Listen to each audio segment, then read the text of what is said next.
Welcome to Your Strata Property, the podcast for property owners looking for reliable, accurate, and bite-sized information from an experienced and authoritative source.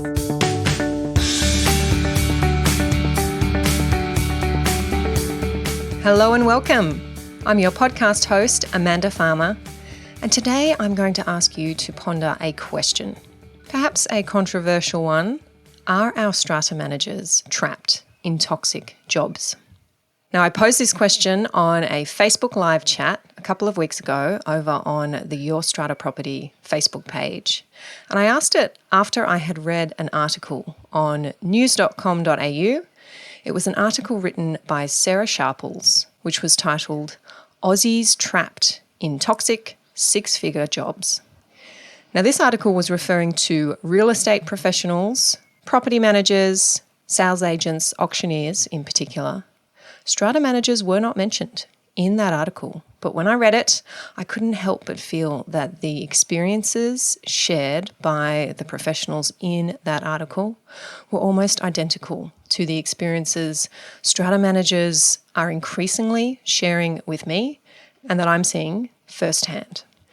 The link to this article is in the show notes for this episode, so please do go ahead and read the full article.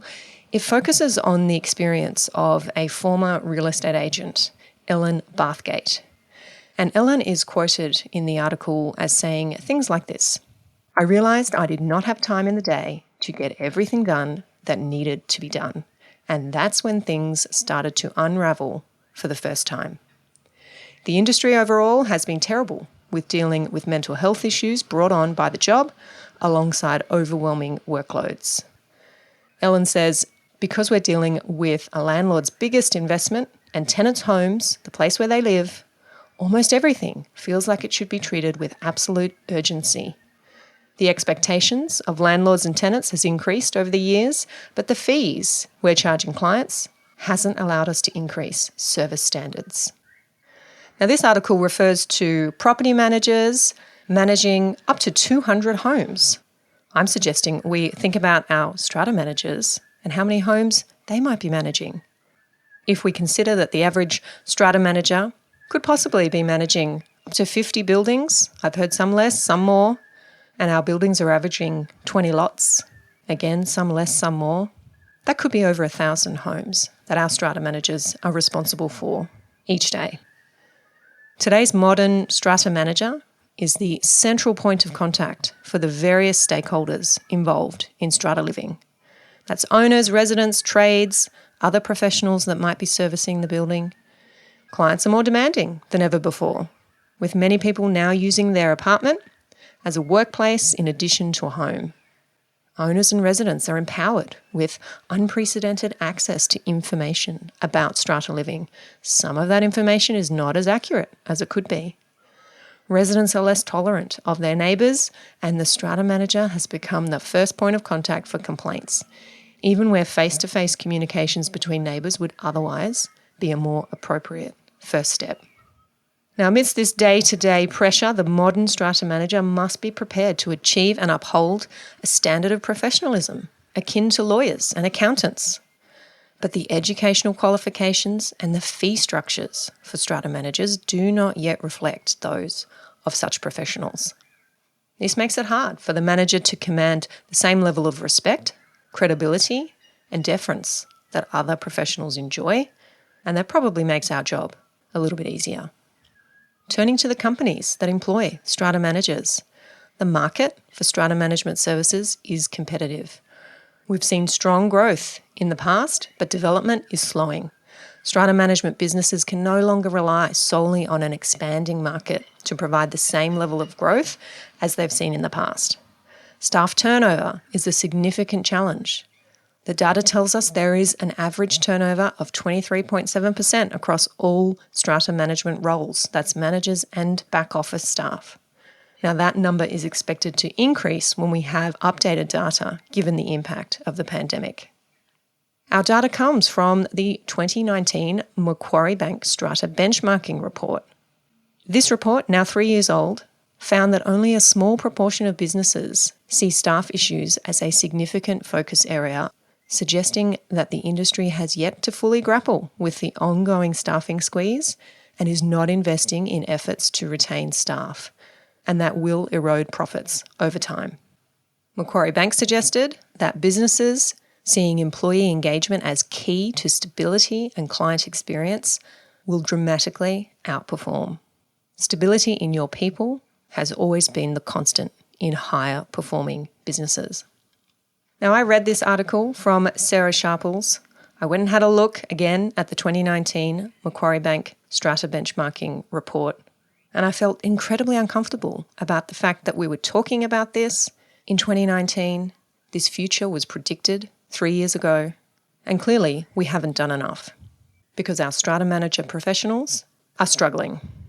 When I posted this article on my social channels, on LinkedIn, on Facebook, I received an overwhelming response from strata managers and also from strata owners who can see this unravelling from their position as clients of strata managers.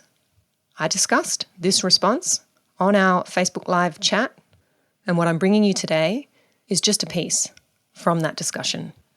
Do go and check out the full replay. It's from our Friday Live segment, which happens every couple of weeks over on the Your Strata Property Facebook page. A link to the replay is here for you in the show notes. When I take you over to the chat now, I've just wrapped up sharing some of the public comments that were posted on my social channels, specifically my LinkedIn page, and I'm about to dive into some of the private messages that I had received, sharing the content of those messages with permission from the strata managers and the committee member that you'll hear from. This conversation is continuing today. More of you picking up this discussion, watching the replay of that live chat, and sharing your own experiences as strata managers, and also getting the support of your colleagues. So good on you for sharing, and thank you for being part of this discussion. Do take a look at the 2019 Macquarie Bank Strata benchmarking report, a link to that one in the chat. Easy to read, quite fascinating, and as I said, a little unsettling that this current experience was predicted some years ago. This is just the beginning of what I see as an incredibly important conversation, one that you will probably tell, I feel quite passionately, needs to happen and needs to happen quickly so that we can start doing better by our strata managers, which at the end of the day means better service for our owners and a better strata industry for everyone involved in it. I'll take you over to the live chat right now. As well as these public comments on LinkedIn, I did receive a number of private messages. So these were emails that came to my inbox and also private messages on Facebook. And I will protect those identities of those who have communicated with me, but I know that you did want me to share your experiences as well. And in sharing, we find common ground, we find support, we find others who say, yes, that's happened to me as well. Yes, I'm concerned about that as well. And we can continue the conversation and identifying the challenges so that we can then find the solutions. So one of the emails that I received was from a manager who had said that she was scrolling Google and had found a local page that called for recommendations for strata managers. And she was left feeling ill because there were comments on that page. I imagine it was a Facebook group or something like that. And the comments were saying things like, they're all useless. Good luck. I don't think any good strata managers exist. They're all hopeless. And she said she was left feeling grateful that nothing negative was said about her. And she was madly scrolling to see if her name was mentioned or if her company's name was mentioned. But she said if there were specific comments made about strata managers, things like, she's so lazy, I can't stand her. And you can't help but think that these people who have had what they perceive to be bad experiences with their strata manager are perhaps on the receiving end of news that the strata manager has had to deliver about what's going on in their community, and it's not actually the strata manager's fault or failing or because of anything that they've done or haven't done. It's just the nature of that particular building or the nature of strata living, where bylaws have to be enforced, for example, or there's been a works application that's been rejected. The strata manager is then the one who's left getting the blame for that. So this message that I received has said, we really need to bring some more awareness to what our job entails. And it's not us making the decisions that owners may then feel unhappy with. Another message that I received was from a strata manager who said, after reading this article, I could relate. Strata companies are charging too low management fees, and they are then relying on Schedule B far too much. Okay, so strata managers here will understand what it is that Schedule B means. These are your additional fees. So you might have your agreed services fee or your fixed fee for management. That's what owners pay attention to on the front page of the agency agreement. And then there are additional fees for additional services. And this is in the attachment, the annexure to the agency agreement. That's where we get the name Schedule B from. Those are the additional fees. And this person who was contacting me through this private message was saying, we get the clients in with the low management fee, and then we're pushed as strata managers to charge these Schedule B fees to make sure that the profit margins remain as the business owner wants them to be. How can managers offer quality service, says this person, when they're swamped with busy portfolios, there's new buildings, there's new committee members, and they all have expectations placed on the strata manager? I just feel, said this manager, I just feel that I'm set up to fail. I'm tired of apologizing to my portfolio for being too busy, and I feel like my employer is just selling them a dream that I just can't fulfill for them. There are short agreement terms, which might be good for the client, but that means that clients are then bouncing around between different strata management companies instead of trying to build a relationship with their current strata manager. And clients move on thinking that the next strata manager will fix all of their problems, and that is not always the case. I fear, said this strata manager, that this industry is volume-based rather than quality-based. Okay, so words shared with me. This person was not wanting to identify themselves, but I think when I say these things, there will be a number of you out there, whether as owners or as strata managers, who say, yeah, I think that is the way a lot of these businesses are set up. And it is something that it means we are not delivering quality service to clients, and it means that we are burning out our strata managers. I'm seeing Sean say, here. Yep. And Layla's saying, I have seen this happen time and time again. I'm not sure if that's about switching the strata managers, Layla, or the additional fees that are being charged, then coming as a surprise to clients. Sean, thank you very much. Sean's telling me Schedule B is the schedule in the SCA contracts. Okay, so the standard form SCA contracts call this Schedule B. There you go. Thank you very much, Sean, for reminding me of that. Layla's saying all of the above. Got it. Alrighty. Now, I received an email this afternoon after sending out the invitation to today's chat. This email is from an owner. So I do want to make sure we share the owner experience as well. I actually got a couple of emails from owners. One of the owners said what a number of you here today are saying, which is it is not just a strata manager professional problem. This is a problem that we have inside our own communities where we feel bullied, perhaps by committee members, by other residents. Absolutely, I acknowledge that. And you are not here the only one saying that. That's in my inbox too. But this particular message is from a chairperson and a lot owner. His name is Bruce. He's given me permission to share that. And after reading my email, where I invited everyone to today's chat and spoke about this article, Bruce said, in my view, Amanda, you've hit the nail on the head in identifying the strata industry as one where toxicity of working environment, poor business practices, and antediluvian management attitudes are rife. Bruce, I had to Google it. I had to go and look up what antediluvian meant, and apparently it means ridiculously old-fashioned. Ridiculously old-fashioned was the Google definition that I liked. I love that word. I'm going to use it. Antediluvian management attitudes, says Bruce. These are rife in our strata industry. Bruce says, I suspect there are some very well-run strata companies out there, but equally suspect that those are in the minority. Speaking from his observations as chair of his building for over a decade and his dealings with one strata management company that his buildings employed in that time, there is a churn and burn of seemingly competent, dedicated strata managers or their assistants or their support staff. And he, as an owner, is concerned about that. And he says if it's concerning from an external observer, it should be turning lights red in those who are owning or running strata companies. They are wasting their investment of money and time recruiting and training people only to have them leave after short periods. And that is just one of the red lights. Bruce says that his observations are usually echoed by those who are in his circle of committee members and also those who live in other strata buildings who he communicates with sometimes.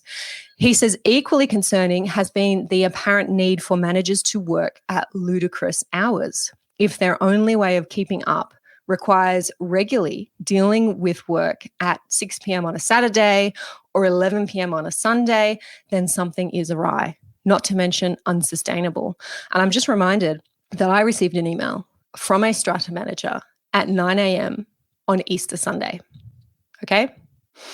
Haven't yet connected with that manager, which I will do to work out why that was happening, but that shocked me. Bruce says that he's seeing this from good strata managers, not the strugglers or the stragglers, manic multitasking. And he says he observes the clattering of the keyboard from the strata manager when on the phone, gaps in conversation when obviously their attention is split. It's hardly a wonderful advertisement for an industry that elevated itself to professional last year. Issues like work-life balance, stress, anxiety, and the manifold mental health quality of life issues that flow from those in the strata industry need full and frank discussion and active addressing. And Bruce says, good on you for pushing the issue. Thank you for sharing those thoughts so eloquently, Bruce, and for giving me permission to share those here. I think that's a very good summary of the key issues that are affecting our sector. I do want to say at this point, if anybody is listening, whether you're a strata manager, whether you're an owner and you feel that you are suffering and you need support, you need to talk to somebody, you don't have to go it alone. Do reach out to the appropriate avenues for help. Lifeline is phone number 13 11 14 or lifeline.org.au.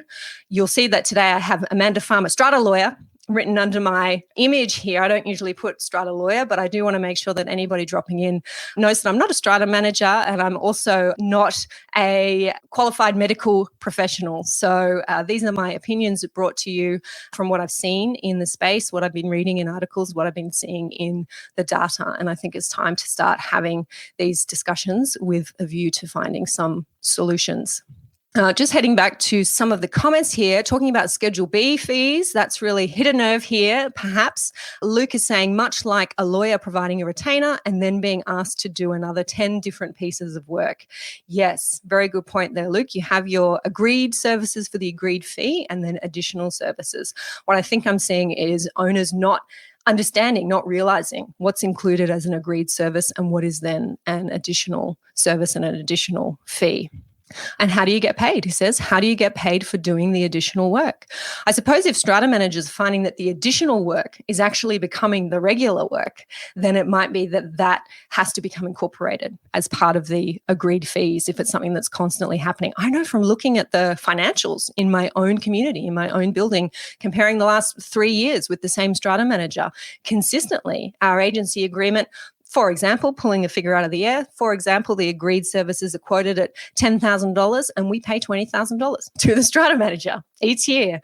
And that additional 10K comes through additional services, but it's consistent. It's consistent. So it could be that that strata manager could say it costs 20 grand. My services cost 20 grand. Lawyers are certainly moving towards that model where we talk about fixed fees and we have to give accurate estimates of our total legal costs. That's in legislation that binds us. So that may be the direction that our strata management agency agreements and quotes may be heading. Yes, Sean is saying antediluvian actually means pre-flood. It does. The direct translation, yes, is pre-flood or pre-biblical is a biblical term, I think, Sean, but I think used in this context as, yes, ridiculously old-fashioned. Olden days. All right, Wayne, I'm just going to call out Wayne. It has been interesting listening to it, be it a one-way bias talk. Your interest has been towards strata managers, very little, if any, discussion about owners. If strata managers can't handle being one, then get that out simple. You are a paid promoter of strata managers.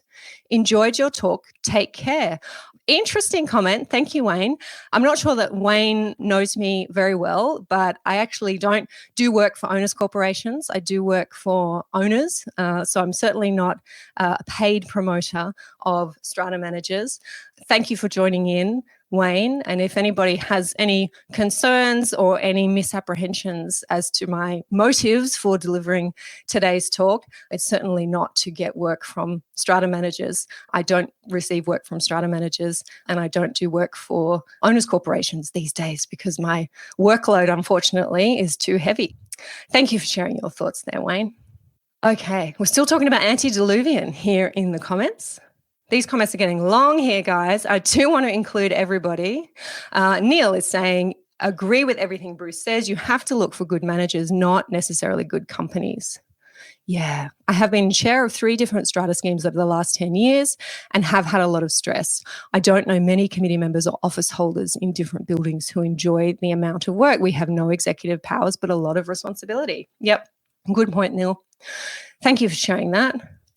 Alrighty, so I've told you that I want to take you over to some data that we have specific to our strata managers and how it is that we might be able to, if we can recognize this problem, how it is that we might be able to solve this problem. So I'm going to take you over to that now. This is my summary drawn from the 2019 Macquarie Strata Benchmarking Report, which some of you will be familiar with. We do have a link to the full report. Please do go and check it out.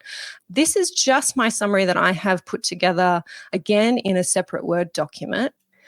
If you have not looked at this report, and I know many in the sector would have back when it came out in 2019, please do go and have a look. This is where a lot of the data comes from that actually backs up what you've read in that article about real estate professionals. We see the same thing in our strata managers. This is where we see, I'm on page 25 of the report here. Christina has a link in the comments here for you. Engagement, what drives staff turnover, and identifying that employee turnover is a significant issue here for our strata management companies. And what I found interesting in this report is that it was highlighted in 2019 that this was a problem. Staff turnover, staff retention was a problem for strata management companies. And this was before the pandemic. It was predicted that the high staff turnover was going to cause problems for strata management companies. And now I think we see in 2022, with the pandemic, this problem having been exacerbated significantly. So what was predicted there in 2019 has come out to play. And those companies that have paid attention to this issue are the ones that have ended up and are going to continue to end up thriving. But I do think it is the minority of companies that have been able to do that. And we do see many companies now scrambling to make sure they can start addressing these needs of their people to make sure that they continue to have high productivity and good performance. So there is a section here in this report I want to get down to. I think I've missed it, actually. I'll go back up as to what it is that employees are looking for. Yes, remuneration and pay is listed as a top concern, but interestingly, opportunities for development and promotion is another of the top 5 concerns, and company culture. These are reasons why they might leave their current employer and also reasons why they might eventually leave the industry. Macquarie Bank, having surveyed a number of strata managers, has come up with here reasons why employees are leaving and what it is that they're looking for. And what I found really interesting here, 45% of strata managers surveyed are looking for a positive, supportive company culture. Positive, supportive company culture. So that is the key concern. And I think post-pandemic, remember this report is pre-pandemic, post-pandemic, that is even more important to employees to make sure that they have that positive, supportive culture. Now, I do have a summary of the findings here in this report and the recommendations for what it is that will help high-performing companies continue to achieve in the strata management space. I haven't got my hand on the screen that I wanted to share for you today where that's on there, so I'm just going to read it out for you from the notes that I have here. Strata managers that are not just surviving, but thriving, are strata managers who want to increase their level of knowledge and their expertise. They are strata managers who get satisfaction from being able to solve their increasingly difficult problems for their clients. They have the resources that they need to do their job well. They have support through access to information and guidance from colleagues and qualified professionals. They know where to go to get help. They're working in companies that invest in information technology, in automating what should be automated, leaving the strata manager to focus on client service and on raising their profile to that of trusted professional advisor.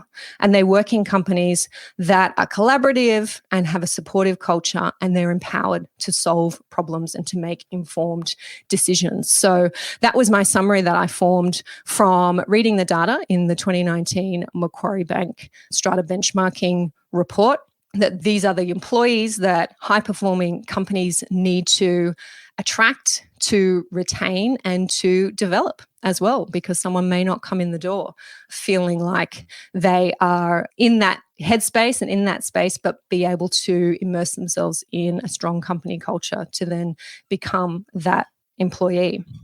So just the start of an important discussion about the mental health, the well-being of our strata managers. Having posted that article 2 weeks ago and received such an overwhelming rush of comment, of hands up saying, me too. Yes, I do experience that. +1. This is describing my situation. I do feel a moral responsibility to use this platform to continue that discussion, to seek further thoughts on how we might be able to solve this problem, what we're not doing, what we can continue to do in our strata sector to be able to help people who are suffering, and make sure that we can share our knowledge and share our experience and bring our concerns to those who are in the position to effect change. I appreciate that not everybody has a platform and not everybody has a voice to speak about these issues, and not everybody has the ability to influence decision making for the better. So if I can play my role in doing that, then that is absolutely what I'm going to do for a cause that is important, and when people's mental health well-being is on the line. Thank you for listening to Your Strata Property, the podcast which consistently delivers to property owners reliable and accurate information about their strata property. You can access all the information below this episode via the show notes at www.yourstrataproperty.com.au. You can also ask questions in the comments section, which Amanda will answer in her upcoming episodes. How can Amanda help you today?